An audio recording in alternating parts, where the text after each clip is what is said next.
In 1936, an economist by the name of John Maynard Keynes, K-E-Y-N-E-S, wrote a revolutionary book.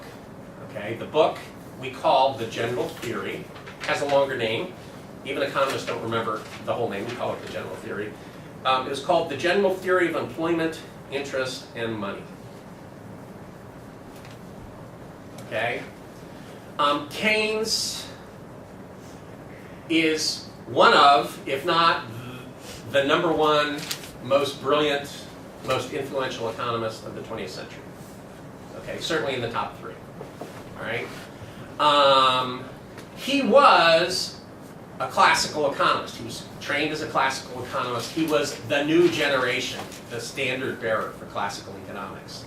And then he went off the reservation and said, no, they're wrong. Okay? Keynes essentially founded macroeconomics as we know it today. Okay? So, Keynes came out in his book and he said, this famous quote, well, there are many famous quotes from this book. He said, it may be that in the long run we'll have full employment, but in the long run, we're all dead. Okay? What did he mean by that? What he meant was, if it takes 12 years for the problem to go away, we might as well be dead. Because we live in the present. Imagine if he was an elected official and he said, not to worry, real soon now, we'll be back to full employment. What would happen to him? He'd be voted out in a heartbeat, right? So what he said is we need to care about unemployment because it's hurting people, okay? And we should care about our citizens. Now, there are two conclusions that came out of Keynes' book. One is a positive one is a normative one. The positive one is about the facts. It's based on his theory of the macroeconomy, which he expressed in the book, and which you already know. It's the income expenditure model. Okay? His conclusion was, this conclusion, the positive conclusion, disturbances to the macroeconomy are not necessarily self-correcting. Okay? Or to put it more precisely, there's good news and there's bad news.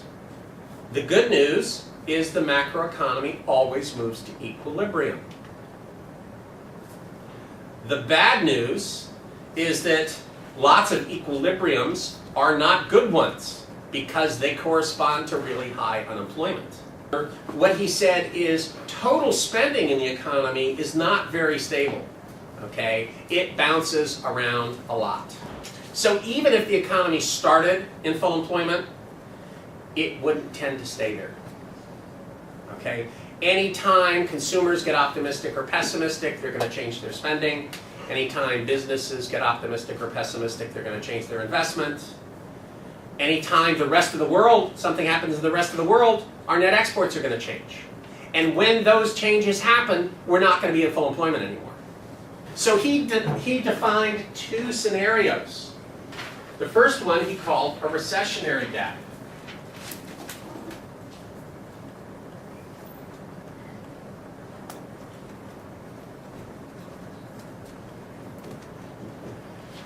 Suppose we start at full employment, which is good. Okay? And suppose that some component of spending falls. Investment, consumption, government, it doesn't matter. Okay? Here's our new EP. Okay? All of a sudden, at our original level of GDP, there's a gap between production and spending. And we know how the economy reacts to that gap.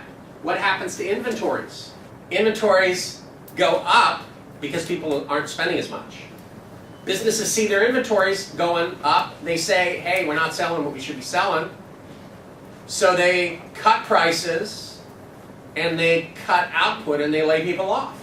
And they do that until spending gets back in balance with production again, down here. Okay? So when he talked about the gap, what he meant was this: the difference between spending and production when you measure it at full employment. What if it was too high? Would it be called It would be called an inflationary gap, and it's exactly the opposite. Think about this. If we're at full employment, where are we on this graph? the line? We're on the curve, Yeah. okay? And if we try to spend beyond the curve, what happens? Can we produce more than our potential? No. So the only adjustment that can take place is prices rise, so that's inflation.